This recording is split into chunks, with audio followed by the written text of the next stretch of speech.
Hey, this is Evan Longoria of your San Francisco Giants, and you're listening to Torture Cast. You're listening to a podcast by and for fans of the San Francisco Giants. Let's go, Giants! With hosts Willie Dills, Chad King, Ben Lee, and Eric Nathanson. Dedicated to the greatest team in Major League Baseball, the San Francisco Giants. This is Torture Cast. Standing on time, not gonna stop. We came to play, ain't slowing down. Falling on, we're here to stay, and we're stomping on whatever's in our way. I'm feeling like a Giant tonight. It's Monday, August 13th, 2018, and this is episode 150 of the Torture Cast, the podcast by and for fans of the San Francisco Giants. And I know we just recorded 4 days ago, but it's a nice to get back on our regular Monday rhythm here. And so I'm Chad King. Joining me as always from Georgia is Eric Nathanson. How you doing today? I'm doing well, just because I'm still buzzing off that bond ceremony. Yeah, that was some cool stuff. Why don't we just get into that first, just because it was cool. We were just talking pre-show about it. I personally could not watch it live because of my schedule, but I did record it and watched it later, some of it with my son, which was really cool to kind of point out a lot of the historic, Giants players that were there in the park. And, of course, just a review of Bonds himself, because my son is 8 years old and he has no idea who Barry Bonds is. He has an idea, but he didn't really know what he did. And so I was pointing all this stuff out as we're watching the video highlight package. And I was telling Eric at the top of the show or before the show that there were a lot of the historic home runs that he hit. I've been to several of them. And so I was like, I was there for that one. I was there for that one. I was there for that one. So it was really cool to kind of connect where he's watching what I think in his mind might be old-timey footage, silent film with the blinking. Because that's the... And you know what's so funny about it? Is that when you do watch those old clips, and I do call them old now because most of them are, 15 plus years old, except for the very last part of his career. It's amazing to see just the different clothing styles in the park, to see it called SBC or Pacific Bell, to see the days at Candlestick, to see the monochromatic boards before they had color digital HD jumbotrons. And just to see the evolution of technology and uniforms on the other players with high socks and tight pants and low cleats and all these things, right? Which at the time was the norm. And nowadays, you look back at that and you just go, wow, we have come so far. And it makes me think, like, in 20 years from now, are we going to look back at, the baggy pants and the pants over the cleat heels and the jumbotrons, which are HD now, It's like, are they going to have holographic displays in center field and all that? It's like, it's funny how as we evolve, you always think this is the current norm. This is the way. We can't evolve more than this. This is the coolest shit ever. And then 20 years later, you're like, man, that was some kinky ass shit that we wore and saw back then. It still blows my mind seeing some of this like standard definition footage, and it's like, how did we even see the baseball back then? Like it looks so like. I don't want to say what's the word? Pixelated. It just it doesn't seem to have the same flow that it has nowadays. Yeah. And it's like, oh my God, we used to watch every game like this. That used to be normal. Like, and now if we don't get like 6 different camera angles and a slow motion replay of this and zeroing in, and especially with the 4K replay that they have set up at AT&T now, we're spoiled in this day and age. And like you said, what is it going to be in 20 years? Like, we're going to look back on Mike Trout things and be like, wow, you can barely see what he did there. And even though it's crystal clear to us now. You got StatCast, exactly where, the rotation and spin rate and speed and exit velocity and distance and all these things instantly, which back then, we hit, oh, dude, he hit that ball 500 feet. It was really 410, that kind of thing. Well, like they showed, Bonds' farthest home run was 492 feet in Colorado. And it's like, come on, he had to have hit some balls farther than that. But they didn't have the same measuring technology and things like that back then. I thought the ceremony, it was long. It was. I didn't expect it to be that long, but it was almost 90 minutes. It was about and half the game a ball itself. Game. Yeah, the game itself that night took 2 hours and 18 minutes. Was that it? Well, it was 4-0, so it was a pretty short game. But 2 hours and 18 minutes. So not much longer than the ceremony itself. But Yeah. Yeah, that was cool.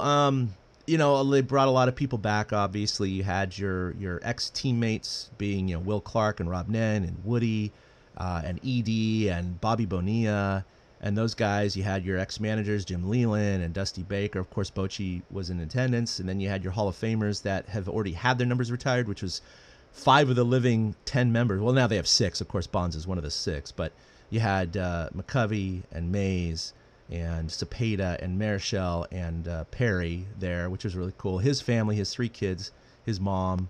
It was a really, really cool moment.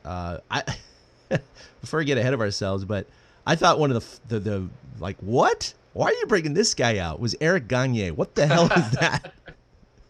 That was just bizarre. The reason I say it is because it was one of the more epic at-bats, and I remember watching that one. Actually, I didn't watch it. I was actually listening to the radio on that particular at-bat, which was amazing. And to see the replay there at the park was nice. But I was like, really? They're bringing a Dodger back to speak? It was a little odd to me, that's all. It was fine, but it was just an odd choice. Giants fans, bless them, they chanted "Beat LA" and they booed when Gagne was introduced. And I thought it was neat to get a little insight. Barry even touched on it in his speech, and Gagne talked about it, that when they were traveling in Japan, Barry kind of set him up for that at bat by saying, "You're the best, I'm the best. If we have a situation, let's do it." Yeah. And it was a 3-run game. There was nobody on base, so Gagne let it loose. And I have to agree with Gagne. That curveball on 0-2, that was a strike. But he didn't call it a strike, and Barry had his chance. I mean, Barry pulled, in that at-bat, he pulled a 101-mile-an-hour fastball foul into the cove. Yeah. And, that just totally exemplified how quick Barry's hands were and how good he was at getting his barrel to the ball. It was just unbelievable to think, that he did that. And then the home run went to center field. He didn't even pull that. So, in essence, the foul ball, he got a better swing on than the ball that he actually hit out of the yard. I thought it was cute and kitschy. It probably made the ceremony a little longer, but then again, they were at the point where who cares? I loved Bobby Bo. I thought Bonilla was funny when he came up. He totally called Barry out on being, Barry loves Barry, and we all know that. Yeah. And he thinks that he's God's gift to everything, and you can't blame the guy in certain respects. And it was funny because Bobby Bo even made a joke. It was tough to pick it up, but Bobby Bo made a joke about how the Mets are still paying him. Yes, I noticed that. $1 million a year through, 2025, I believe? Something like that, yeah. And it was just funny to think that, he still credits the fact that he and Bonds played together for helping him make so much money. Mm-hmm. It was nice to see Leland.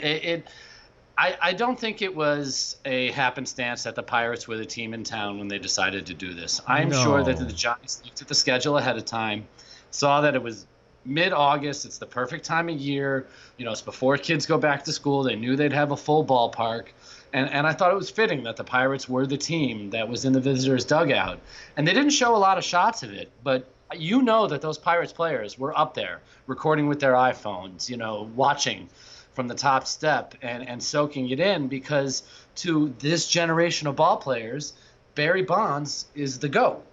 Mm-hmm. He is the guy that everybody tried to measure themselves up to be. I mean, who else? The guy has the walk and intentional walk record, and people are still in awe of that. There was that little video that they put out, and they were like, 800 and something intentional walks. Man, that's a lot of walks. It was and it was nice to see Tom. It was funny. Tom Brady. I don't know if you noticed when he came on the screen. Apparently in the stadium, they couldn't even hear what he said because they were booing so loudly. Oh yeah, I mean. Yeah, I could hear it through the TV, of course, because they had it isolated with some of the crowd noise, but they had it pumped up. I heard that, too, that they couldn't even hear what Brady had to say. But, growing up as a Giants fan and going to the same high school as Barry, there's a huge connection there, clearly. But, 49er fans in the stands, obviously booing him, so that was understandable. I mean, unless you're a Patriots fan, nobody likes Tom.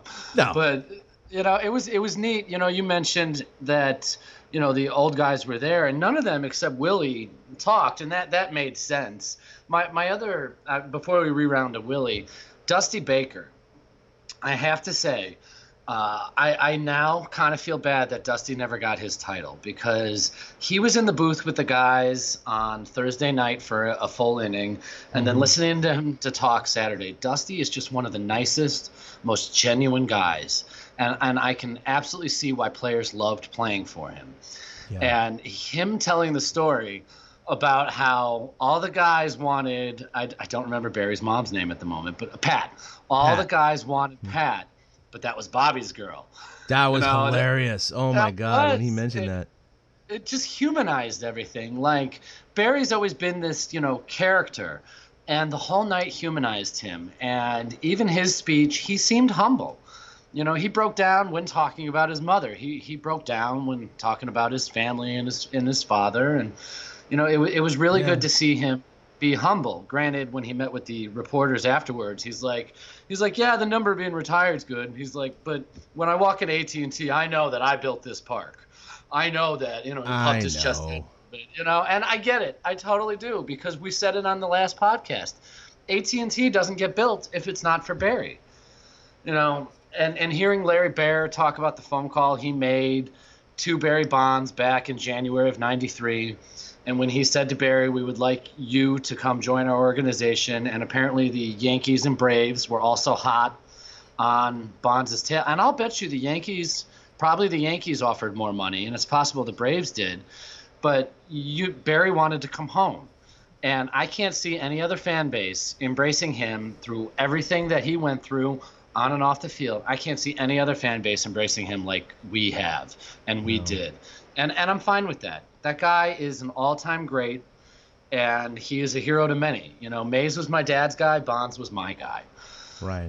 He did his thing where he tapped his leg before he caught a fly ball. I tapped my leg before I caught a fly ball. There's just little things like that. Like, I'll never forget, I was playing in a championship game as a teenager, and the final out was a deep fly ball to me, and the manager, he was like, oh, crap. And my dad saw me tap my leg, and he goes, nope, Eric's got it, game over. Like, it's one of those things that you develop those habits from watching the players over the years, and you do them. You don't even think twice about it. Mm-hmm. And then just to have Willie, and, Willie Mays being 87 years old, and, I mean, his health seems okay aside from his eyesight, but just having him get up there and talk about how it's time to put Barry in the Hall of Fame, and, the writers need to get over themselves, basically.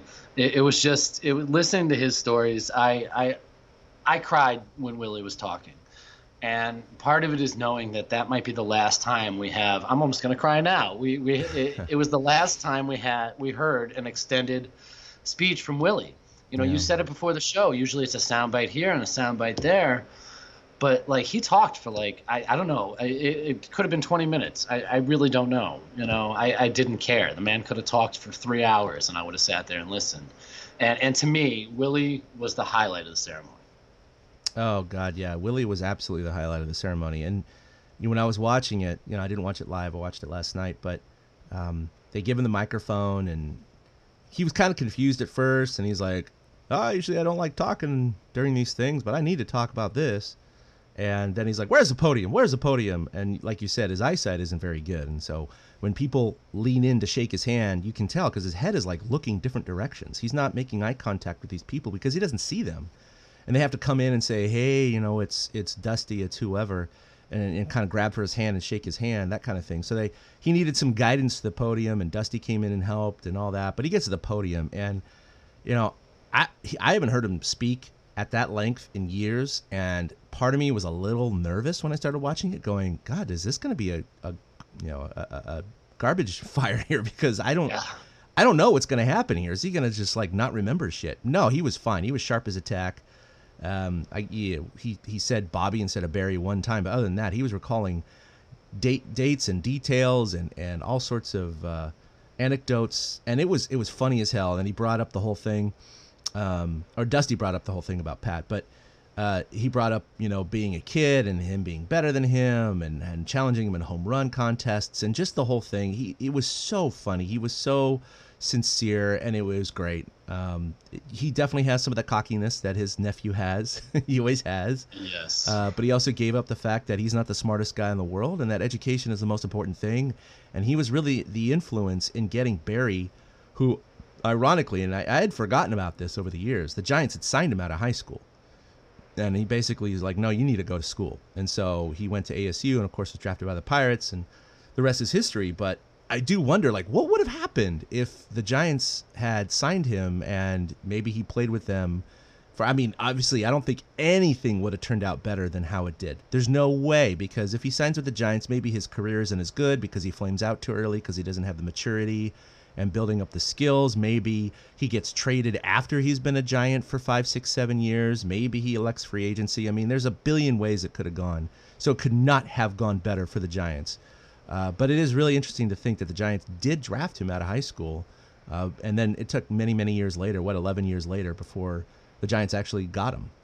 Yeah, Barry said it in his speech. He thinks that taking Willie's advice and going to school was the best thing that happened to him because imagine the pressure he would have felt to immediately follow in Willie and Bobby's footsteps. That it's good that he went to Pittsburgh and established himself. And it sounded like it's good that he played under Jimmy Leland for all those years because it seemed like he was a really good teacher for the young kids. And, I mean, Leland, we've seen it. Leland won a World Series in Miami. What was that, 97? Granted, that was a very veteran club. But Leland is one of the better managers that I remember from when I was growing up. Leland was one of the big names. You know, the Pirates were always in the playoffs in the early 90s, those epic battles with the Braves. And it's funny because Bonds wasn't even good in the playoffs until he came to San Francisco. Yeah. You know, he was always considered, you know, oh, he chokes and this and that. But it was like the Mays, I always will. The Mays stories were just something else. You know, Barry's like hit 2 home runs one game and Mays was there. And then the next day he called up Mays. He's like, why aren't you coming to my game today? You know, I hit 2 home runs when you were here yesterday. And he's like, you're fine, kid. You're fine. Yeah. You know, it's just the mutual respect is amazing. And I don't feel like they glossed over the PED stuff. I kind of felt like it hung there a little bit, and they sort of acknowledged it. You know, Barry seemed to acknowledge it himself when he said a couple times, you know, things that we went through off the field and low times, right? All those things. Right. And I was very, you know, appreciative that they didn't just fully ignore it. But, you know, as a Giants fan, I couldn't have imagined anything better than what they had. It was fantastic. Yeah, they did address the PEDs in a roundabout way, talking about him being in the Hall of Fame, needing to be in the Hall of Fame, including Willie Mays. He just called it out. He just like, he needs to be in the Hall of Fame, guys. You know, Kirk Reeder said it. He's like, you know, I was here for the Wall of Fame. I'm here for this, and hopefully in the future with something with the letters HOF in it, and the crowd erupted on that. So it's all there. He had a lot of, you know, big guys show up on the video board. You mentioned Tom Brady. You had Steph Curry. You had Steve Kerr, Joe Montana, Ronnie Lott, Pudge Rodriguez, which I thought was interesting. That was like out of nowhere. I have to wonder if that was a product of Dereck being on. I was wondering the same exact thing because I didn't really think they had any kind of connection other than they played against each other and they respected each other. We're on all-star teams together, and the Marlins beat the Bonds-led Giants in 2003. You know, when he personally tagged out JT Snow at home plate to end the series. All these different, you know, interactions they've had, great, but so many other players. I do wonder if it is that connection with his son that brought Pudge into that little video tribute. But regardless, you know, it was really cool to see. And one thing I wanted to mention is, everyone knows Bonds' stats and how epically amazing they are. And we are in still this era of some of the old school writers, many of the old school writers, just refusing to vote for a guy who took steroids. And I think at this day and age, and I'll admit, I was blinded as a Giants fan in my younger days when the whispers of PEDs came out in the early 2000s and in the mid 2000s. I kind of was like, no, you can't. PEDs doesn't help you with hand-eye coordination. It doesn't help you with this. Doesn't help you with that. Well, obviously, I've matured since then and put away my bias, and we all know that Barry definitely did something.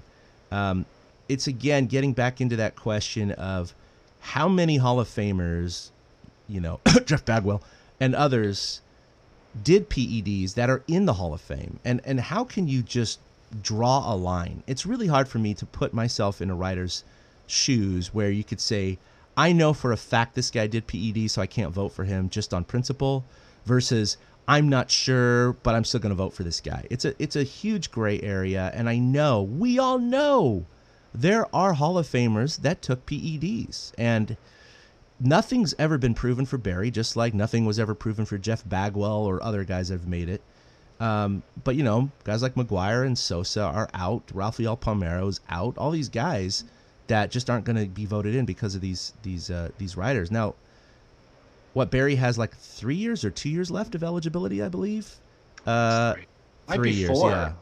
I don't know. We discussed this in January. Yeah, because his last year was 2007, so his first year of eligibility was 2012. So 12, 13, 14, 15, 16, 17, 18. It might be 3, maybe 4 at the most. Jeez, yeah. So, and every year, him and Roger Clemens, they kind of creep up. But the trajectory shows that he's probably not going to make it, to be honest, in the next 3 years, unless it's like his last year, and then finally you have this wave of water riders that go, okay, fine. But after that, they have the Veterans Committee, correct? Yeah. That could vote him in. And that would be interesting because the veterans, there's so many old veterans that would not vote him in right now. But I wonder if eventually that would happen, is you get the younger veterans, quote unquote, especially the ones who played in the era of PEDs or took PEDs themselves, might actually, give him a vote. But, that's for down the line. But I tell you, besides his home run record, which we can all debate, because in reality, he only hit 7 more than Hank Aaron. Did the PEDs give him that 7 and a lot more? I have to say yes. I don't think there's any doubt about that. So without steroids, he would not be the home run king today. But you look at all these other stats, and I'm a bit of an OCD person for like milestones and even numbers, and he's so short on so many of these numbers, right? Like he has 9,847 at-bats. One more season, he would have had 10,000. He had 2,935 hits. So close to 3,000. That one is so painful, right? 1,996 RBI. He just needed 4 more RBI. It's numbers like that just drive me crazy. It wouldn't have increased his Hall of Fame chances at all, but it's just like, oh man, one more season, he probably would have eclipsed all of these numbers and made them even. Especially the 3,000 hit club is the big one, I think. Yeah, that's the one that gets me all the time. I look at that number and I'm like, so close. If somebody like Tampa had signed him in 2008, they might have won the World Series against Philly. Oh, man. Look, his last year, 2007, he had 28 home runs. What the hell? And even the Giants at that point just said, we can't re-sign this guy because of the stigma attached to him. And it's funny how you look back, and now he's on the Wall of Fame, and now he has his number retired. And he had that little tiny plaque for 762 in center field, which was, like no one could see unless you were a fan out in the bleachers. And it's funny how the Giants over the years are like, okay, yeah, we're just going to sweep this under the rug for the next 5, 6, 7 years, and then slowly have been warming up to him. And I wonder, you're not going to change history now because the Giants won 3 World Series.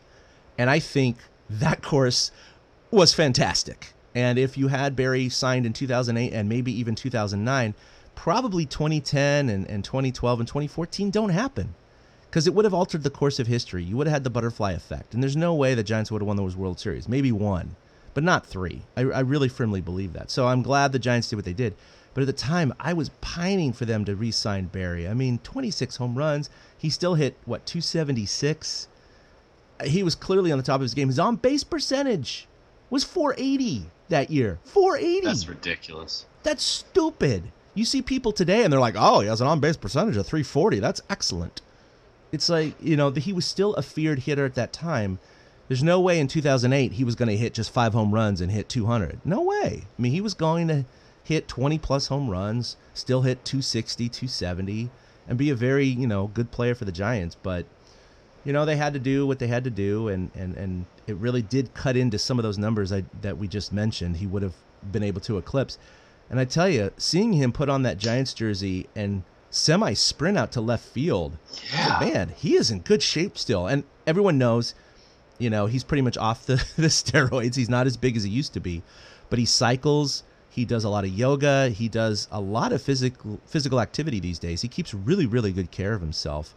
And there's the little doubt in my mind. He could hit 5 to 10 home runs a year in a major league uniform today. Yeah, I shared there was the tweet from that night's starting pitcher, Trevor Williams of the Pirates. Oh, that was hilarious. Yeah. Yeah, how I I'm gonna riff off the top. I'm not gonna find it in time. But how he said, he can't wait to be there for the ceremony, but he's still a little scared that Bonds is gonna sign a one-day contract and be in the lineup. There it is. I'm really excited to watch Barry Bonds get his number retired by the Giants on Saturday. I'm also slightly terrified that he will sign a one-day contract and be in the lineup. I know. And, he could have. The way he went out there, he looked like he could have. And I was glad the Giants let him do it. When I saw him jog out there, I immediately turned to the wife and I said, Barry asked them if he can do that. They did not encourage him to do that. He said to them, can I run out there one more time? And he admitted so when he met the press gaggle afterwards. And I think even on the television broadcast, because he wanted that feeling one more time. And I would have loved to have seen him throw a couple balls with Duggar. Yeah. And it was nice to see Hansen. And there's the irony of it. The Giants have not found an everyday left fielder since Barry left. And the guy who happened to be starting that night in left field for the Giants, Alan Hansen, also started his career in Pittsburgh. Yeah, he did. That's right. And no one's hit 28 home runs for the Giants since him in 2007. Wow, really? Like, what's up with that, dude? Wow. God, how the hell did they win 3 titles? Wow. Yeah. I think Buster hit 25 or 26 that one year, his MVP year. 12, yeah, absolutely. Pitching, defense, and timely hitting. I mean, we are so fortunate. My goodness. Yeah, in 2008, we need a player who can hit at least 20 home runs a year in this pitcher-friendly AT&T Park. Who could we sign that has done that recently? I mean, it's just...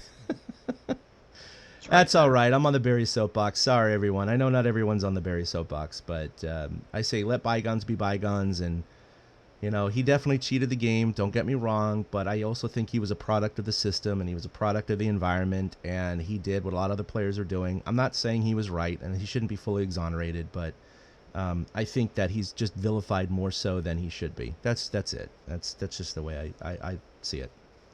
One last thought on the vilification is part of it is his relationship with the writers, so they were not huge, want to write good things. And I read an interesting story the other day about how at the '94 All-Star game, I believe it was, he was talking to Tony Gwynn, and Tony was talking about, he's like, I don't understand how you can do all this, Tony. You're great with the media. You're willing to do this. You're willing to do that. And Tony's like, just follow me around for a day, see how I take care of it, because you could do it too, Barry. And then they came out of the All-Star break, and Barry tried to be that guy. He tried to have more press conferences, have more media availability. And his numbers went in the tank.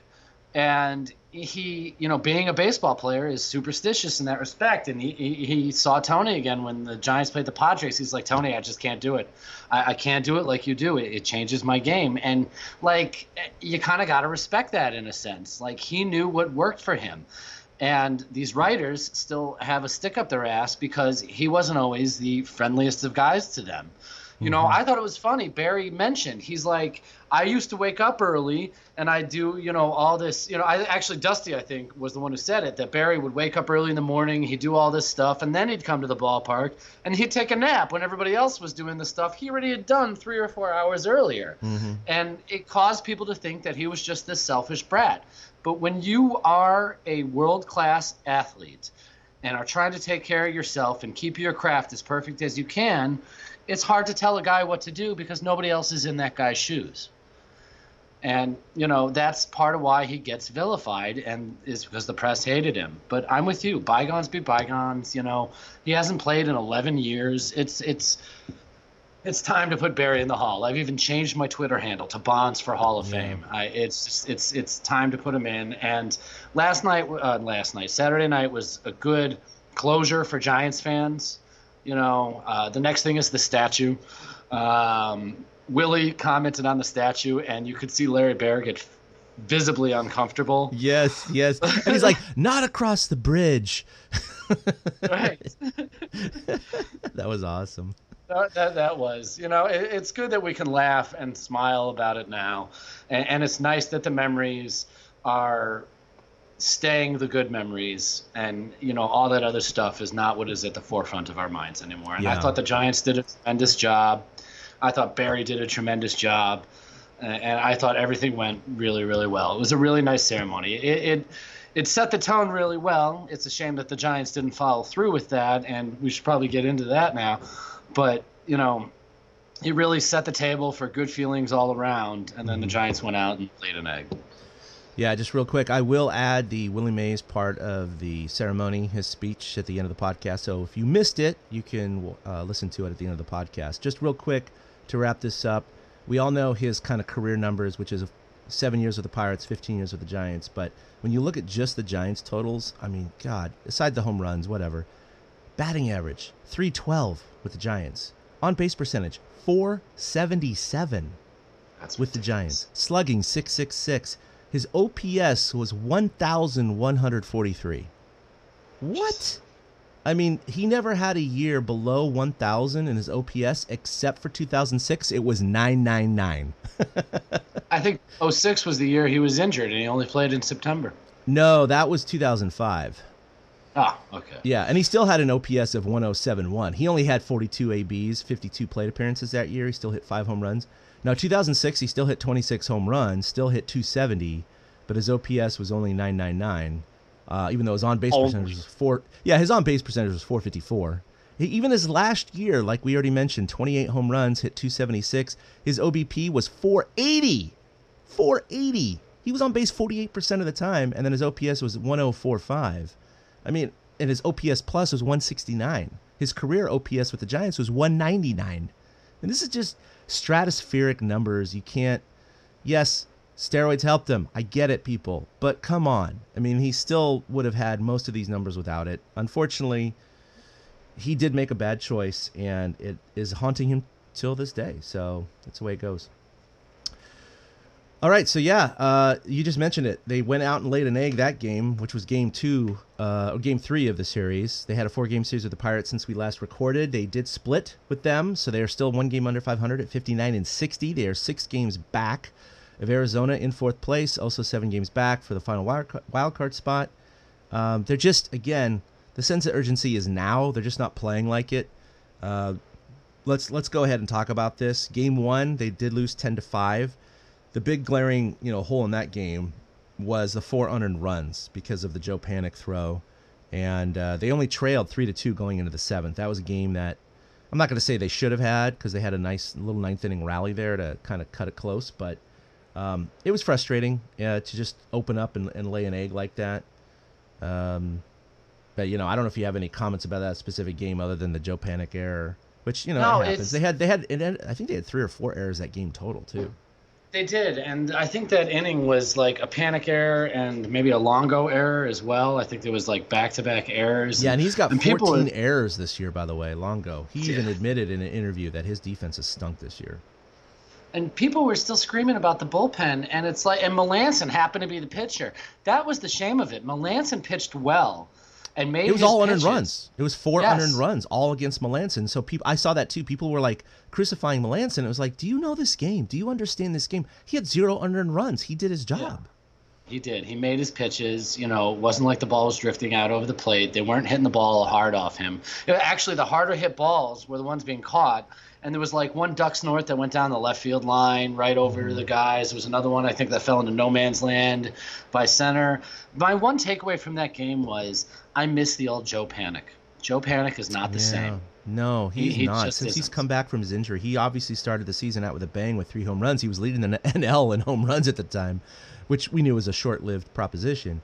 But I don't know what's going on with Joe Panic, but he is not the Joe Panic of old right now. And he is not too old or anything like that, so he's a very young guy.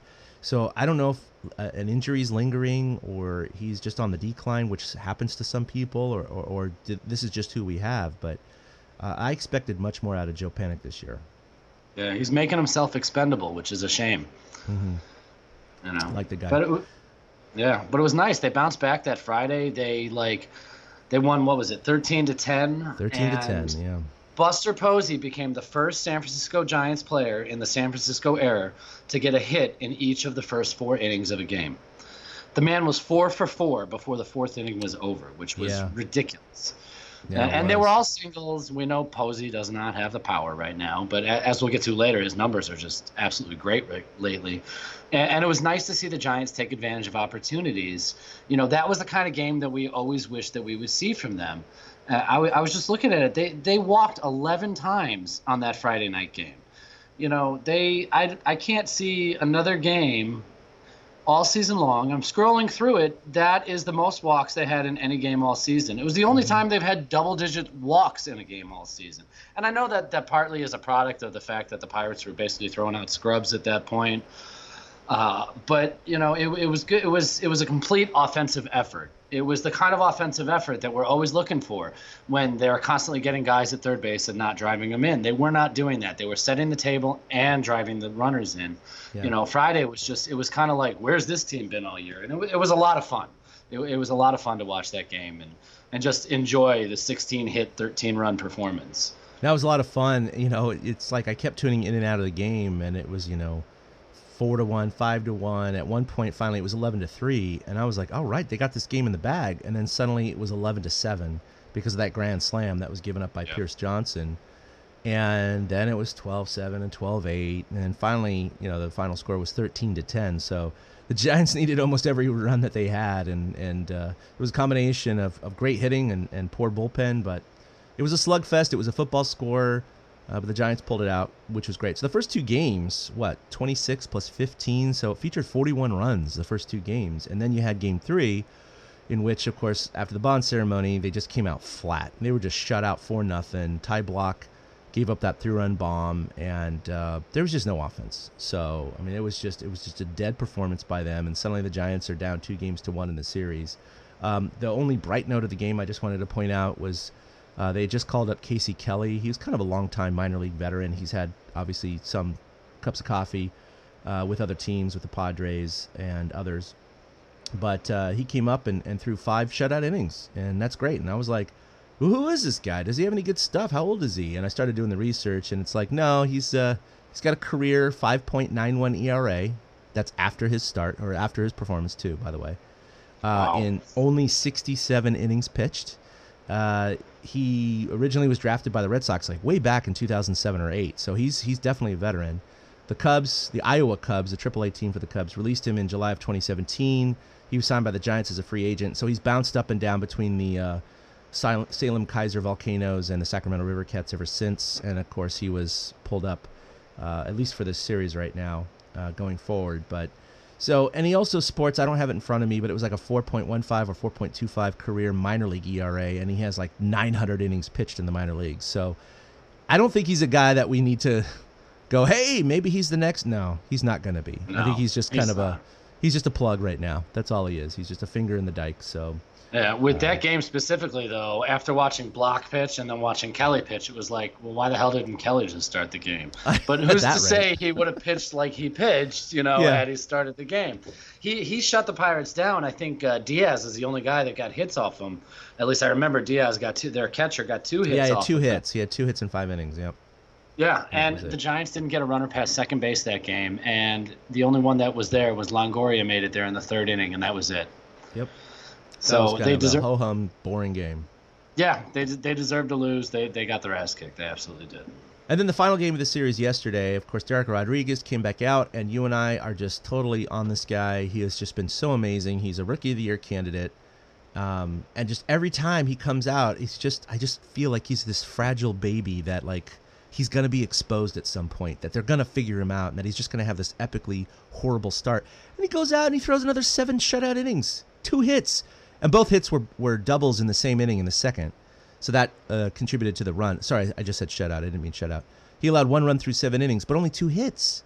And it was 2 doubles in the second, and that was it, and 1 walk. So, I mean, just an absolute dominant performance. He leaves the game leading 4-1. The Giants almost coughed it up. 2 runs in the 8th by Moranta, but they still won 4-3. So they ended up splitting the series. But again, we're talking about the sense of urgency the Giants need to play with. And you're playing at home right before you go on this 6-game roadie against the Dodgers for the first 3. I mean, they needed to take 3 out of 4, Eric. They needed to. They need every single game, especially with the Diamondbacks and the Dodgers not performing well this weekend and the Rockies doing very well against the Dodgers. The Giants really basically didn't gain any ground. They were 6.5 back, now they're 6 back, so they didn't really change anything. If they had crept back to within 5 or 4, you could start, maybe talking about things. But I just feel like they keep saying, oh, yeah, we need to play with sense of urgency. Oh, yeah, we need to play with a sense of urgency. They got 41 games left or so. That's it. To get 6 games and pass 3 teams. We already talked about it 4 days ago, Eric. You and I both agree that the season's over, pretty much. The players aren't going to say it. The coaches aren't going to say it. The staff isn't going to say it. It's pretty much over. I think it is going to take just a remarkable, tremendous run, which that's up to the players and Bochy. I mean, that's just it. They cannot go through the next 41 games playing barely 500 ball or barely over 500 ball. That's not going to do it. They have to play 700 ball minimum. They have to win like 25 of those 41. That's the only mathematical way they're even going to have a close chance on this. And that's if all the other teams are playing just barely above 500. It's the only way. So the math is there, and it doesn't look good for the Giants. I just wish the Giants would act like the numbers dictate right now. Well, they're a mediocre team who continues to stay a mediocre team, and there's like no ifs, ands, or buts about it. That's just what they are. It's hard to... It looks like a duck, it walks like a duck, it quacks like a duck, right? Yeah, that's how I feel. It was a couple weeks ago that it just finally sunk in, and I'm the guy... If you've been listening to our podcast all season, I'm the guy on our season preview show who said, oh, yeah, this team's going to win 96 games and win the World Series. Well, aside from the fact that I was drinking that night, I really was banking on the fact that guys like McCutchen and Longoria were going to help carry them and that Duggar would come up and be a sensation. And Duggar has been absolutely fantastic. Oh, he's But, when you put the sum of the parts together, it's just a mediocre team, and there's just no getting around it. And I'd like to think, we'll get back to D-Rod in a minute, but I'd like to think that after this weekend, the Giants saw themselves for who they are. They're actually going on a 10-game road trip. It's 3 cities. It's L.A., Cincinnati, and then they go to New York for 4 against the Mets. But they're not time to sell, but it is time to see if maybe McCutchen can go help a contender. I had this feeling that they were kind of waiting until the end of the Pirates series to make an assessment on whether or not they were going to put McCutchen on waivers and see if he can go help another club. And I think it's time. I wouldn't be surprised if we hear in the next few days, maybe they're waiting for this Dodgers series. I mean, yes, let's get hyped. Tonight is a Madison Bumgarner, Clayton Kershaw matchup, and we all know how much fun those are. Oh, yeah. But it's like the season's not going to be decided. Even if they take 2 out of 3 from LA, there's a slim chance that they're going to be able to leapfrog 3 teams or 6 teams when it comes to the wild card race. So I think we're going to see them start to make some moves and start to make room for some young guys. I was talking about Mac might come up, but it looks like now that he is suffering from concussion symptoms again, and Mac Williamson's been shut down for the rest of the season. So, Shaw might be the only kid that they bring up to get a look at next to Duggar. Slater's been getting plenty of playing time at first base with Belt out. When Belt comes back, I hope Slater plays more left field. Again, Gorky's, I know, has had a good year. But if they can trade McCutchen, then that opens up right field to, give them some opportunities to see certain players. Sure. And like you said, walks like a duck, talks like a duck. This is just it's what they are. That's the 2018 team. And yes, I'm happy that they're not the 2017 team that won 64 games. Oh, sure. But I mean, the Giants, they have 43 games left. I just did the math, and they won yesterday. So in my mind, they have to kind of go 44-0 to feel like they're going to do anything, and they're not going to do that. It's just 44-0. Wow, that would be amazing. That would set all sorts of records. And I'm pretty sure they'd win the division if they did that. Pretty sure they would win the division, yeah. What's really remarkable, you bring up last year, and clearly they're much better than last year. 64 wins, they're at 59 right now. Yep. They got 5 more wins to go to match last year. Wow. And should do it on this road trip. I mean, with 3 against Cincinnati and 4 against the Mets, those are, the Giants are mediocre. I know, but those are worse. I know. Their road record, as we know, just is one of the worst in the National League. And so you got a 10-game road trip. So if they go 5-5, that'd be great. That's a great road trip. It's not going to increase their postseason probabilities at all. It's actually going to lessen it, to be honest. That's the whole problem, is that's a quarter of the games they have left in the season, right? 41 games left or so. 43. Sorry, I guess it's 43 games. 43 games left in the season. So you have 10 games coming up on the road. That's a quarter of the season left. You got to win 7 of them. You have to, just to even have its chance. But again, you and I know the season's over, so we'll just wait to see if anything epic happens, like some Oakland A's 2002 20-game win streak happens or some crazy shit like that. But other than that happening, it looks like the Giants are going to be done. I just hope that they end with, at least a 500 record would be nice, and just protect the guys for next year. We'll see what happens. So let's see. Before we wrap up here, we'll talk about injuries and who's hot and who's not. But before then, I think it's next weekend is the Players' Weekend. It's when they come home from this road trip. Yeah, so it's August 24th, 25th, and 26th against Texas. So it's the Players' Weekend, and that's 3 days basically in which the Major League Baseball players get to wear jerseys of all crazy colors and whatever. I don't really like the whole color scheme and all that, but they get to wear kind of their nicknames or whatever nickname they choose on the backs of their jerseys. And 2 notable ones, I think, for the Giants. Of course, MadBum is MadBum, Buster is Buster, those kinds of things. But Hunter Pence this year is going with Underpants. And you were saying before the game that you thought it was kind of like a mispronunciation of his name, which actually still could tie in. He didn't mention that. But Hunter Pence, Underpants is kind of a close resemblance. But he actually does love Captain Underpants, as does so my 8-year-old son. So when I told him that, he thought it was the greatest thing in the world, because I also showed him streaming one day, Hunter Pence streaming from his hotel room about a month ago, and I typed in a statement about, this game looks like A, B, and C, and he was like, oh, yeah, I agree with you. I think this game does look like that.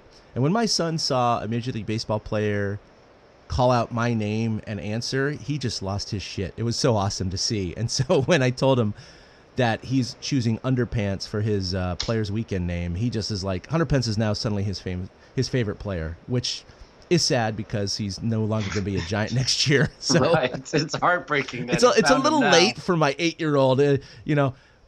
He was 2 when the Giants signed Hunter Pence or traded for him, so it's not like he could have really followed his career up. But unfortunately, his favorite player now is no longer going to be with the Giants next year. But anyway, hilarious nickname. And then, of course, Derek Holland, famously earlier this year, there was a MLB graphic. I forget which station it was. I think it was a national station. No, it was ESPN. I was watching the game at the time, yeah. Oh, you? I just saw the screenshot of it, but yeah, they put up his name with the stats, and it said Derek last name. So clearly someone forgot to put in Holland under the last name tab. So he took that and ran with it. Of course, we all think Derek Holland is the funniest guy in the world. He's hilarious. In fact, after his start over the weekend, he wore a T-shirt in the post-game interview that said, "I pooped today," which was fantastic. He's just a free spirit. He's a funny guy, and he's going to wear last name on his jersey. So I thought those were 2 just fantastic choices by the Giants, and we'll see what happens. Now, they're going to be at home, so clearly these are off-colored jerseys, which we've seen. So they will have these names on their home jerseys, which is unusual, of course, for the Giants. Yeah, that's true, too. Yeah, the Giants and the Yankees are the only 2 teams that don't wear their names on their home jerseys. Exactly. So I don't know if the Yankees are home during the weekend. I haven't looked into that, but the Giants, I know last year were on the road for this, so this year they're at home. So it's going to be interesting to see, some off-colored jerseys with their names. They haven't done that since '99 at Candlestick when they had that. Here's a couple more names that stuck out to me on this one. Brandon Belt is going with Bob, and I've been wondering, is that for Base on Balls? Oh, I thought I'd saw. I know obviously he's used Beat Craw in the past, but I thought it was something Belt. Belt. Oh, Belt. Sorry, not Crawford. Okay, Belt. Going with Bob? Base on Balls? Bob. I don't know. B-O-B. I wonder if it's based on balls. Craw is DJ BC Raw. That's what it was, right? Yeah. Because he's the DJ in the clubhouse. Yeah, he's the DJ in the clubhouse, and he's going with B-Craw, BC Raw, exactly. Yeah, okay. And I also think it's funny that I don't know where this comes from, but Sam Dyson's is psst. Okay. Literally spelled out PSSST. That's okay. Sam Dyson's. I don't know why. Ray Blackout. That's pretty good. Blackout. Mm-hmm. But certainly, like you mentioned, Buster's Buster. Hundley's going with Hundo. Strickland is Strick. And the other interesting note, and this is funny, is last year Austin Slater was going to be AC. He had AC for the back of his jersey, and he got clearance through NBC to do that. Well, he found out that apparently the permission from NBC didn't roll over year to year. So he couldn't put AC Slater, Bayside, Saved by the Bell. If you're of a certain age, you totally know it. Mm-hmm. So Slater's going with Mayer instead because he didn't realize that the AC had run out on him. Oh, how funny. No, yeah, right? Yeah, I thought that was fun. Because Slater was going to be wearing it, but then he got injured right before the Players' Weekend, and he didn't get the chance to wear the AC jersey last year. Gotcha. So I think we're going to be, we're recording next Monday, so we'll talk about it again, but that'll be in 2 weeks. It'll be fun to see how they're doing. After this road trip, maybe they'll be so far out of the playoffs at that point, we'll see a bunch of minor leaguers with names with it we couldn't even conceive of at the time. But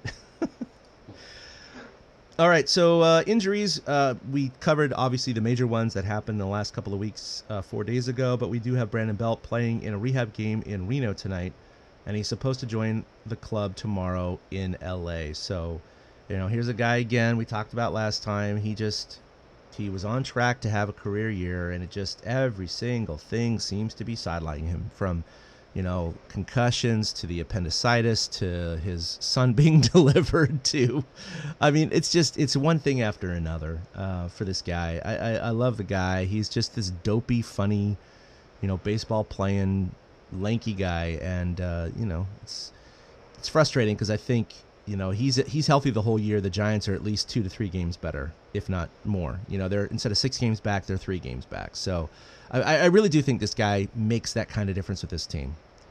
And it's unfortunate, just with the combination of injuries with MadBum and Cueto and Longoria and everything like that. If you had these guys having pretty normal years, or at least injury-free years, the Giants are right in this race, and that's why it's so frustrating this year. 6 games isn't a whole lot. It is a lot with 43 left, but overall, if they had trimmed it to 2 at this point, or 1 because of those injuries didn't happen, we'd be talking a completely different story right now. Yeah, I just miss having Belt around. He's part of the team. He's one of the guys. He's one of the core guys. So it's like getting the band back together.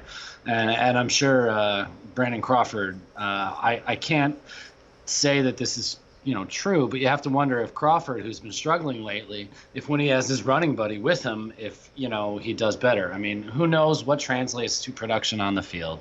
Yeah. It'll just be nice to see Belt back in the everyday lineup. All right, so who's hot and who's not? We already mentioned him, but Dereck Rodriguez, still hot. He's obviously down to a 2.25 ERA for the season. He's 6-1, clearly a Rookie of the Year candidate. And I think you had some more stats post All-Star break on how he's been doing. Yeah, he's been phenomenal since the All-Star break. He has 5 starts since the All-Star break, 33 1/3 innings pitched, the 3rd most innings pitched since the All-Star break. Wow. He's given up 16 hits in the 33 1/3. That's it. That's fewer hits than Max Scherzer, who's given up 22 in 34 innings.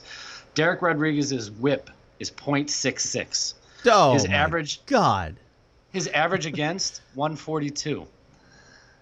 And he's not doing it with the strikeouts because he's only struck out 28 guys over those 5 starts, as opposed to like a Scherzer who struck out 45 guys over his 5 starts since the All-Star break. But he's only given up 5 runs, all earned in those 5 starts. He's only allowed 1 bomb. He doesn't walk many. He's walked 6 guys over that total. And I was just looking at some of his stats. You mentioned somewhere else that I believe it was 9-3 in his starts.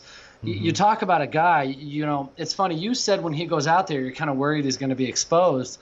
I've gotten to the point where Dereck Rodriguez is appointment viewing, and I don't worry about the Giants. It's weird to compare him to this guy, but it's almost like when Timmy used to take the mound in 09, 10, and 11. There was just that Yeah. rhythm that you just knew he was going to cut right, and you just knew he'd cut through the lineup. And he's been doing that. You know, he's consistently, his last 3 starts, he's completed 7 innings. He'd only done that once in his previous 9 starts. You know, since he gave up 5 runs in 2 2/3 against the Nationals, he hasn't given up more than 3 runs in a game. Right. His ERA has dropped since that start against the Nationals from 5.25 all the way down to 2.25, which I believe is the 3rd best in baseball, which is phenomenal to think about. And he has put himself squarely in the middle of the NL Rookie of the Year conversation. The only problem with that is there's a 19-year-old, Juan Soto, playing for the Washington Nationals, doing things no 19-year-old should be doing. He has more home runs this year, Juan Soto, than Chris Bryant. He's got a higher slugging percentage than Aaron Judge or Manny Machado. He's got virtually the same on-base percentage as Joey Votto. I mean, he's like the greatest teenager ever, so it's hard not to give the man his props. His OPS is .975. The record for a teenager is .921 by Mel Ott in 1928. That's just incredible. Right? His OBP is .423 right now. Again, Mel Ott as a teenager, .397. His OPS plus is .157. Mel Ott, .139, 1928. I mean, these are all just unbelievable jump off the page type stats. And I watched Soto this weekend, and he didn't have a particularly great weekend against the Cubs. But it's just amazing to think what he can do. The guy hits the ball to left field, and he hits left-handers. Yeah. He's got a .371 batting average against left-handers. He's a left-handed hitter. It shouldn't be that easy. The next closest hitter to have he's got a .694 slugging percentage against lefties. Christian Yelich is the next closest left-handed batter at .575. That's how good he's been. So, you know, it's going to be tough for Dereck Rodriguez unless Soto just absolutely hits a wall or Dereck falls off the face of the earth. It's going to be tough for him to garner those. But he's squarely put himself in the conversation. And the one other thing with him that's been noted, Baggerly noted it in his athletic piece, and I retweeted and I even checked it today. You can go do it right now, Chad, and our listeners can too. If you Google Dereck Rodriguez, the image that comes up is his dad. All right, I'm doing it right now. Yeah, it's not him. Rodriguez, let's see here. It's Image not him. search. You don't even have to. I'm getting both. Yeah, I was gonna say you don't even have to image search. If you know, like when you do a normal Google search and the right, there's like a box with like a picture. Oh, yep. Okay, pictures. So the normal search, the first image is Pudge. Yep. Yes. There are a lot of smaller thumbnails of Dereck, but the first big image is Pudge. You're right. How funny. And he said he's getting texts about it from friends. I love it. When are they gonna finally figure it out? You know, and it's just great. Come on, Google. You know, I saw somebody say it, that finding Dereck Rodriguez may be the best thing that happened to the Giants since Bum walked out of the bullpen in 2014 in Kansas City. Yeah. And while that is extreme hyperbole, it's not far from the truth. I mean, nobody expected this. And it's giving the Giants a chance to, you know, give Cueto time, to give Samardzija time. Yeah. I mean, there's just not enough superlatives to say about Dereck Rodriguez. The guy has just been lights out. He is averaging, you know, I mean, I just can't get over this. His last 1, 2, 3, 4, 5 starts have all been 6 innings or more. 7, 8, 9. Sorry, his last 9 starts have all been 6 innings or more. I got thrown off by the 3 innings he threw against the Cubs in that extra inning game, which, by the way, saved the Giants' ass in that extra inning game. Yes. You know, he goes out there and he does it, and he seems to enjoy what he's doing. And this is a guy who was drafted by the Twins as an outfielder. Yep. You know, so he's only been pitching for a few years.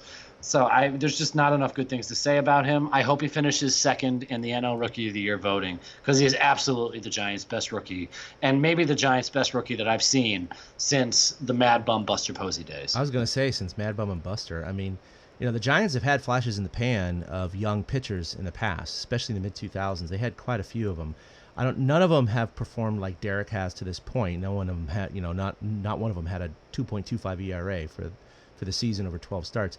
But it's really interesting because both MadBum and Dereck Rodriguez each have had 12 starts this year. MadBum, the Giants. Now MadBum is a 2.69 or so ERA this year. 2.69 ERA this year. So MadBum's having a great year. There's no doubt about it. The Giants are only 5-7 in those 12 starts, which again, I know the offense is a huge portion of this. I'm just pointing it out. We missed Madison Bumgarner, and we kept saying, if he had been around, the Giants would be so much better, yada, yada, yada, yada. Of course he makes the Giants better. We all know this. But ironically, they're 5-7 in his starts. They're 9-3, like you mentioned, in D-Rod starts. That's crazy to me. I mean, that's just crazy to me. They're so much better when Dereck Rodriguez starts than when Madison Bumgarner starts. Who would have thought that? And that's a decent sample size. That's not 3 starts, 5 starts, 6 starts. That's 12. That's 12 starts. So he's having a hell of a year this year. I do agree that I think he's only going to finish second at the best for Rookie of the Year. But regardless, it doesn't matter. It's because Soto's having just a historic year for a rookie, and he's 19 years old. They're calling him the next Ken Griffey Jr. And what are you going to do? And the guy is incredible. If the Giants could sign someone like that, I mean, take him in an instant. So, yep. So D-Rod is hot. Also, Buster, like we mentioned before, over his last 12 games, he's hitting .426. He's back up to .298 for his season average. So floating around his career .300 average. Again, no power whatsoever. No home runs in that stretch, like a couple doubles. So his hips or whatever is going on is still bothering him, and this is the long play here the Giants are playing. Joey Bart has just been tearing up the minors and the All-Star game that he performed in. I mean, he looks like he's trying to rush up to the major leagues, which again, I think the soonest we could see him would be next September's call-ups, but probably 2 years from now. But Buster's definitely catching next year. There's no question about it. As we get into 2020. We'll see. We'll see what happens. But right now, Buster at least is killing it in on-base percentage and average. And excuse me. And the aforementioned MadBum is 2-1 over his last 5 starts with a 2.10 ERA. So again, he's been settling down after a couple of shaky starts. He's kind of the MadBum of old, and I think he's only going to get better. He's still settling in, I would say, at this point. He's getting into mid-season form because he started so late after the injuries. And like I said, we get that tasty matchup tonight. We get another Kershaw versus Bumgarner. And I saw the stats off the top of my head. I don't know them specifically. But the teams, they faced each other 10 times. Okay, there's some I remember. The teams have faced each other 10 times with those two guys starting against each other. They're split 5-5. But Bum personally is 4-3 in those, and Kershaw is 3-4. Mm-hmm. And Bum is 4 for 20 with 2 home runs against Kershaw. That's crazy. I love that 2 home runs. I mean, I know he's having a bad year offensively this year. He's hitting under 100 this year and no home runs. So we got to see one tonight. That's what I'm saying. Come on, man. Why the hell not? He hit his first home run of the year off of Kershaw. I mean, that would that should be that's the way it's supposed to be. So we'll see what happens. I mean, at this point, my biggest rooting interest is now beat LA. Yeah, we got to. All right, who's not? We got 3 of them on the board. We got Brandon Crawford. He only hit 167 over his last 9 games. And really, just overall, since that amazing 2 months after, well, April was horrible. May and June were fantastic. July and August have been crap for him. He was an all-star. He was the starting shortstop for the National League. But really, overall, he's still hitting, 270-something. So he's still having a great year. Don't get me wrong. Lots of power and all that. But just lately, the second half has just not been so good to Crawford. So he's one of those guys that needs to pick it up for this last 43-game stretch. He needs to have that month of May, that month of June, for the Giants to have any hope. It looked like he was starting to turn the corner, because when you see him drive the ball to left field or hit the ball down the left field line, as he did, I want to say yesterday, you feel like he's going to come around. But until we see the results, it's a shame, Yeah.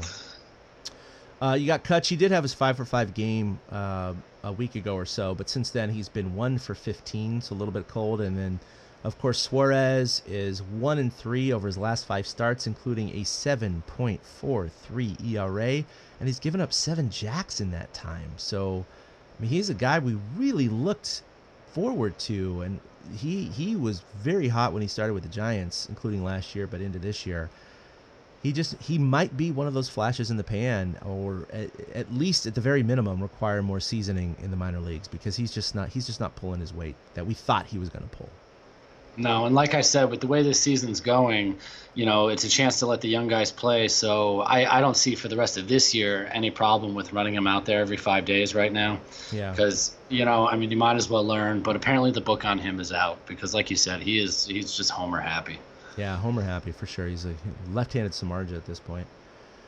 All right, so coming up, we got 3 in L.A. starting tonight with Kershaw and MadBum, so it's going to be real exciting, must-watch TV, and then 3 in Cincinnati before we record again next Monday, and then after that, of course, will be 4 in New York. So a big 10-game road trip coming up for the Giants, in which they need to do well. We'll cover it next week.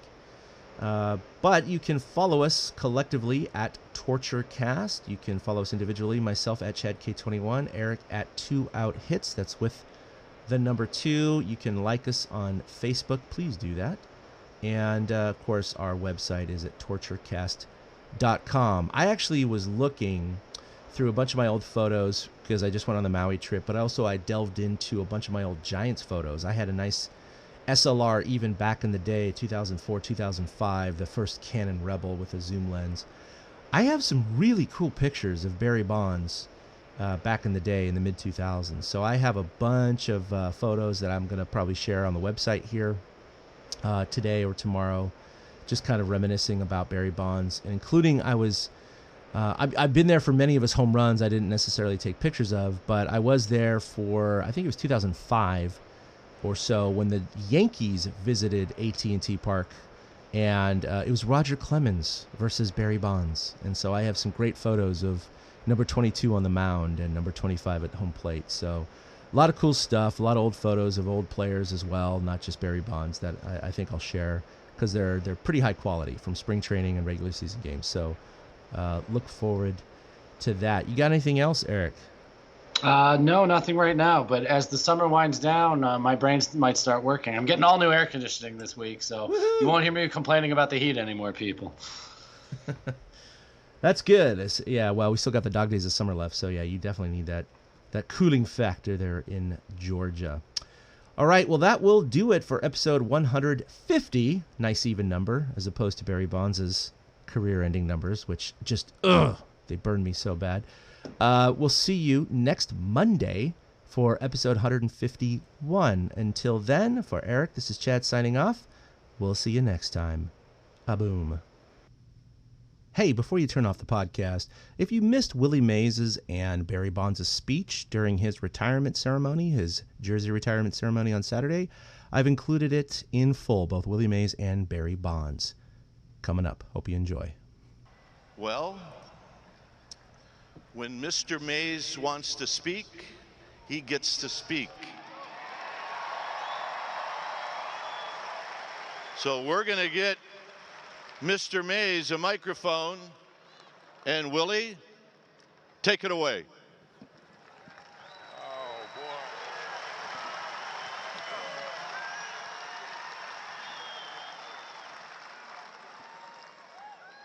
First of all, where's the podium at? Everybody having a day here, they didn't tell me about. I have to go to the podium because when I say something, I want everybody to hear it. Come, let's go over here. First of all, people think I don't want to talk when I sit over there and I keep my mouth closed. I don't like to do things like this. But the boy that is here today, he was like my little son. I had him since he was 5 years old. And his mother said to me, "You got this kid. Take him.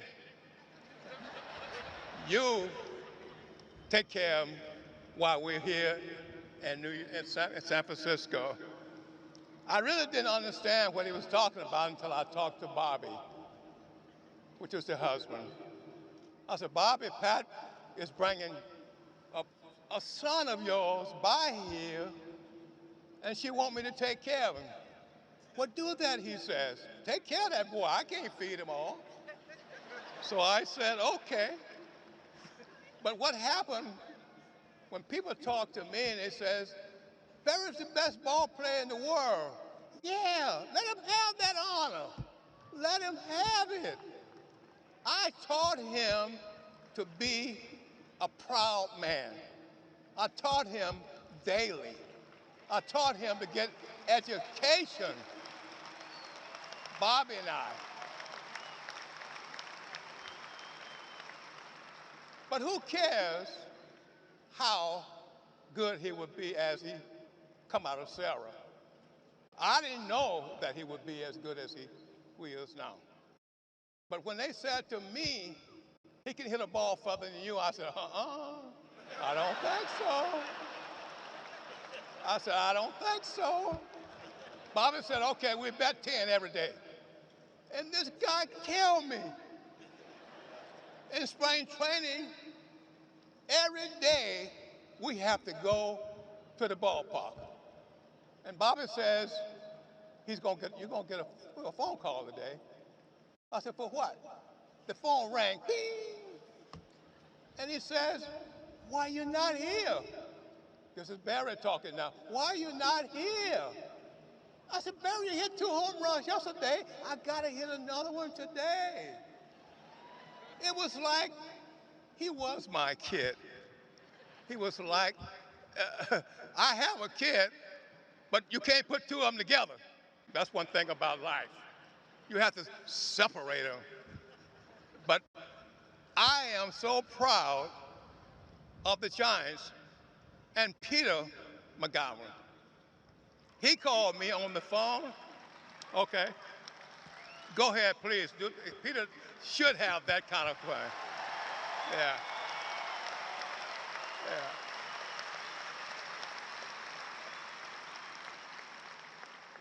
Peter didn't know anything about Barry at the time.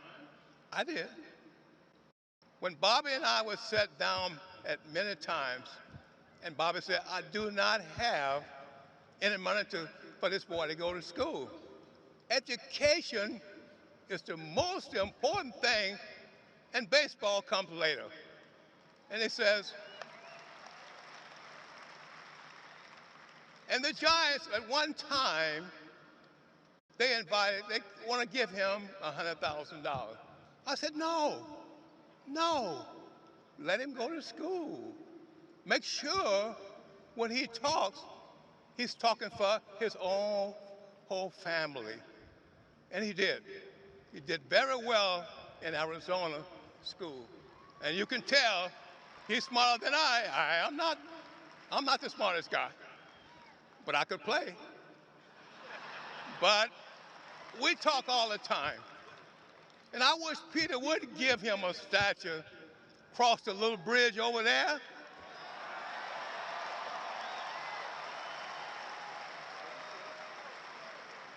Because he's going to brag anyway. Let him have it. Let him have the honor. Because I may not be here forever.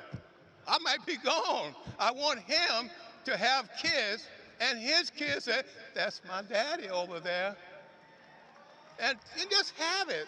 I know you guys don't like it, but I do. I guess I'm a kind of guy that I ate when I had to eat when I was young.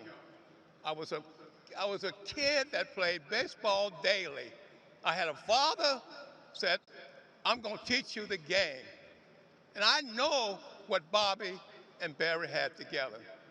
So when people talk about, who's the best ball player in the world? I don't care.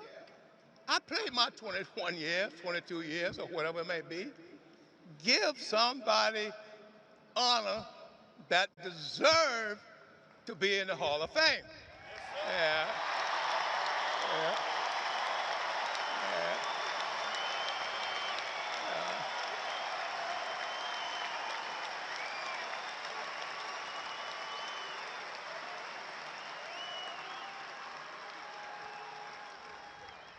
The Hall of Fame is a type of eternity that when you get there, you'll see, man, how did I get here?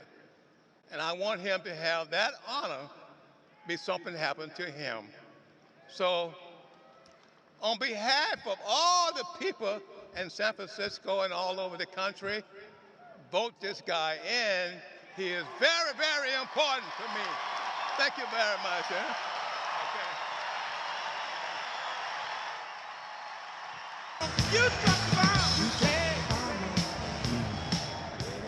Thank you. Woo!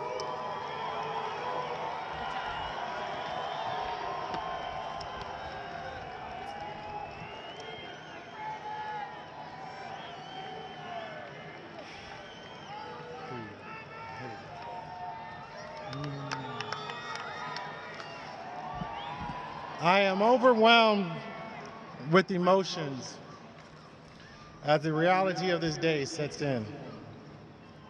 This may come as a surprise to a lot of people, but as a child, I didn't even want to play baseball. I wanted to play all sports, basketball, football, riding my bike, all the things kids do. But once my mom signed me up and I committed to playing the farm league, I had that first taste of what would be my lifelong passion. The love of the game is what drove me every day. It was a passion that got me up day after day to either train, go to work, through injury, soreness, pure exhaustion, and also difficult times. I simply can't put into words the love I have for this game. And boy, I have a lot of people to thank. The single most important one, the one who got me started, was my mom.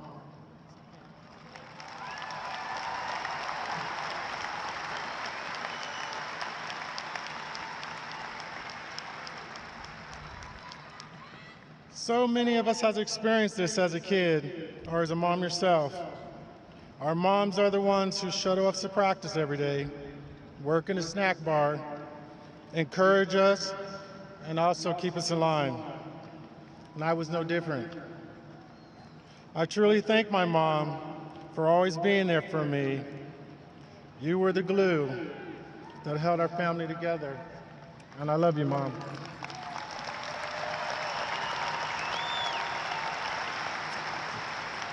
If I get through this one, woo, it almost doesn't seem fitting or really fair for me to even be here today without my dad.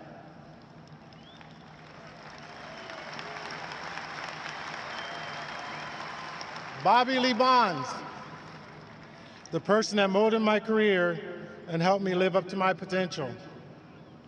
Dad, what can I say about the one person who knew how hard to push me and shape me into the player I became? As a kid, I was always wondering why my father didn't say positive things to me often. I always questioned why he was sympathetic with others while I was out there working my butt off. Every time I'd say something like, "Hey, Dad, I hit 2 home runs today," he would say, "Good, hit 2 more tomorrow." It wasn't until I was well in my career that I finally understood why my father treated me like that. Before he died, I had the opportunity to sit in bed with him and ask, "Why, Daddy?"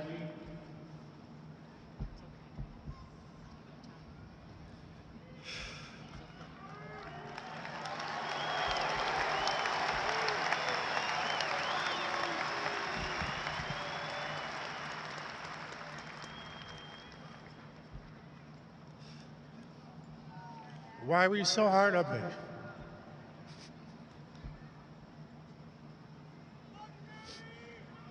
Thank you. And he said to me, "Because I love you so much and I was so proud of you, I knew as long as you're going to chase getting my approval, nothing was going to stop you from being the best you can be."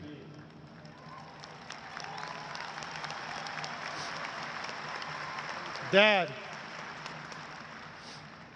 a big part of my heart is missing today here without you. Nikolai, Shikari, and Asia, I'm so proud to be your dad. You have given me a sense of purpose, a responsibility to something greater than me. You three are the reason why I work so hard. And seeing you now as adults, I'm so proud of who you have become. And I thank you for being my biggest fan. My baby brother, Bobby Jr., 6 years younger than me, couldn't be here today. I think if there's anyone in this family that has the next generation of kids to be major league players, it's you. You coach them, mentor them, and if there is a plaque for Daddy of the Year Award, little brother, you'd win. Love you. Cheryl, our adopted sister.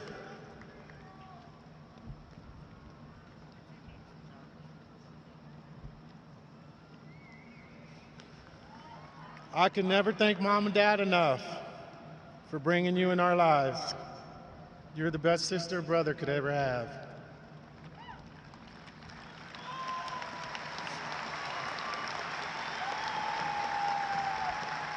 To my 14-month-old younger brother, Ricky, my main man.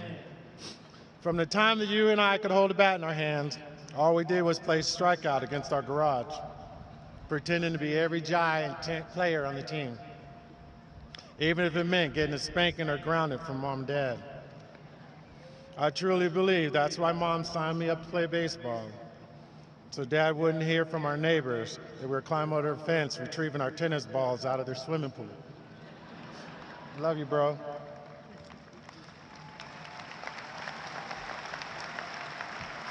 To my grandparents, aunts, uncles, and cousins, thank you for always supporting me. I was born in Riverside, California, but I was raised here. I don't even remember living there. I only remember visiting my grandparents for the holidays. But let me tell you something about my family.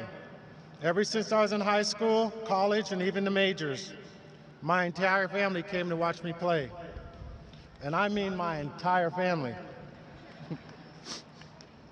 I know this may sound strange to you all, but no one knows why the Dodger-Giant rival meant so much to me. Having my entire family from LA meant that I had at least 30 or more fans out of 50,000 that weren't booing me at Dodger Stadium and watching us beat LA.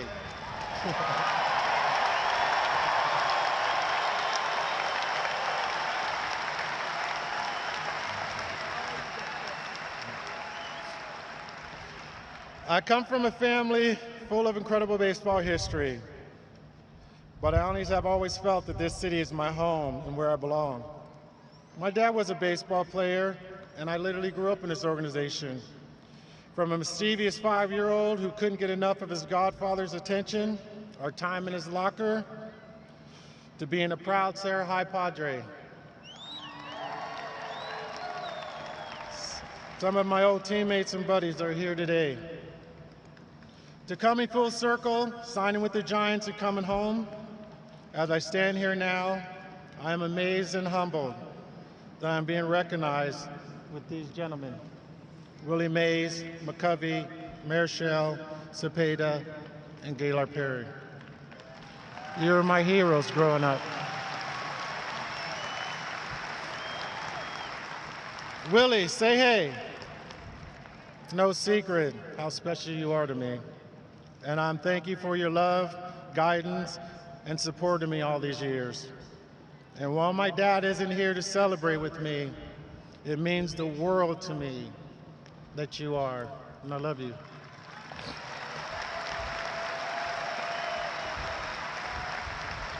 There's a lot of people who mentored me, rode me, disciplined me, but also gave me tough, unconditional love. One of those men was my ASU coach, Jim Brock. Coach Brock, you're no longer with us, but I'm so thankful for your influence in my life as a young man. Pittsburgh, where it started.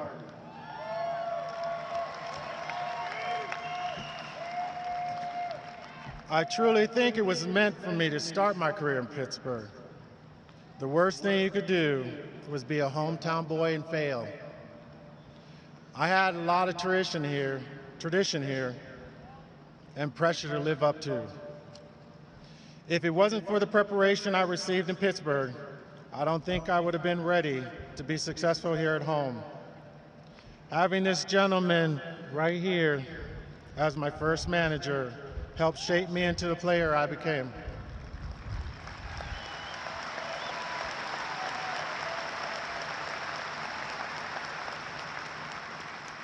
I am so thankful for you, and I know you were the right and best manager I could have ever had starting out my career. I would be remiss not to mention and thank Bill Verdon, the best outfield coach, who told me, you don't have the best arm, nor the worst. But we're going to utilize your speed to make up for that. Thank you, Bill, for spending countless hours with me in the outfield. I got A-Golden gloves out of that, buddy. Thank you.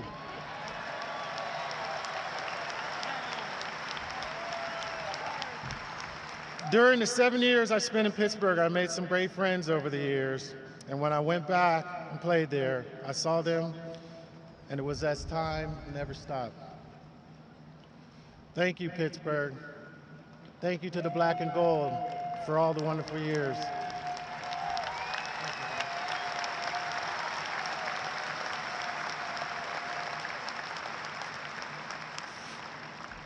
John Yendo.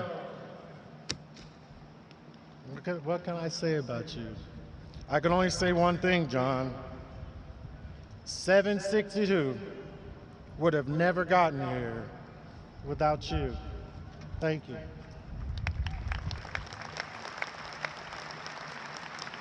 There's not many players who get the opportunity to play under amazing managers. I was lucky enough to only have 4 in my career: Leland, Dusty, Felipe, and Boch.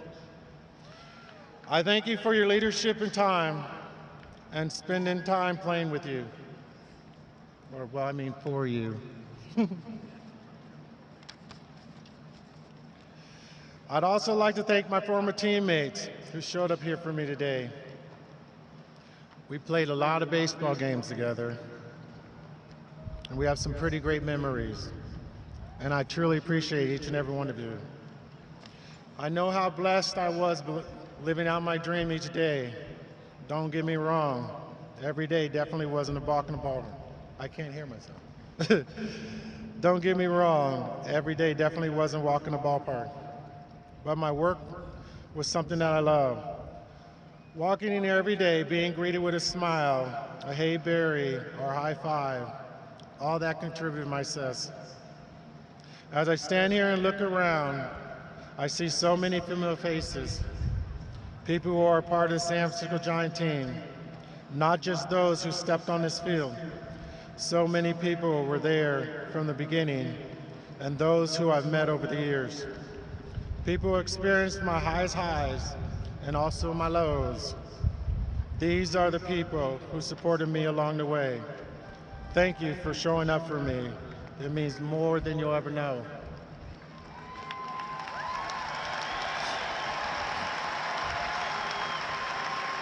This city is home. It is my family. It is my community.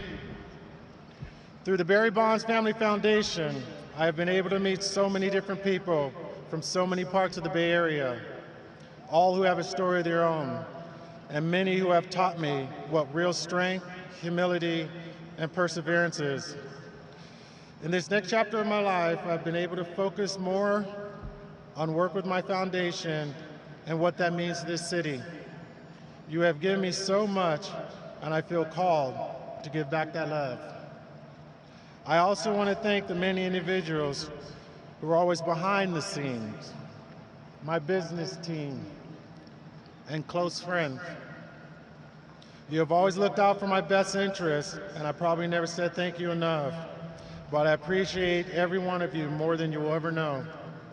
Your friendship and support never wavered through difficult times, and I share my success with you. It is an honor to be here alongside other longtime Giants who have had their numbers retired. For me to have played on the same field as them, wear the same uniform, and now have my number retired, joining Willie and these other great Giant legends, is extremely special. Number 25 has meant a lot to me throughout my career, and is even more special that I got to share that number with my dad.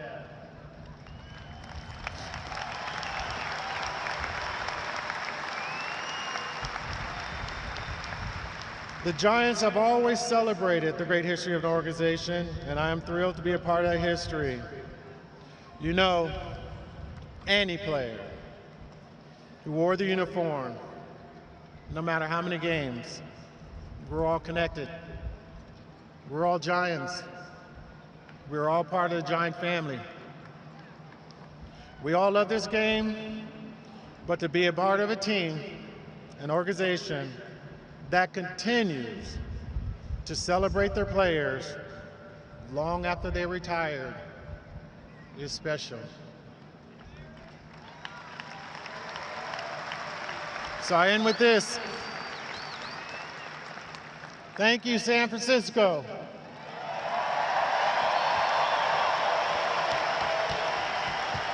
You are my family. And thank you for making all my dreams come true. Thank you.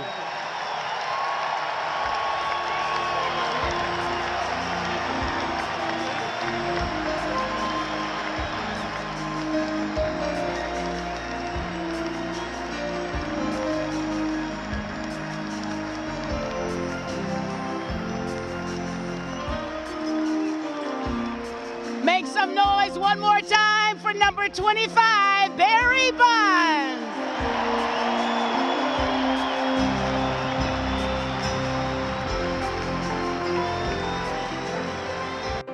A big thank you to everybody for listening to the Torture Cast, the podcast by and for fans of the San Francisco Giants. Follow us on Twitter at TortureCast. You can also like us on Facebook or check out our blog at torturecast.com. I also want to say thank you to Ashcon and Bailey for letting us use their song Feeling Like a Giant for our intro. For Ben Lee and Chad King, my name is Willie Dills saying, we'll see you next time.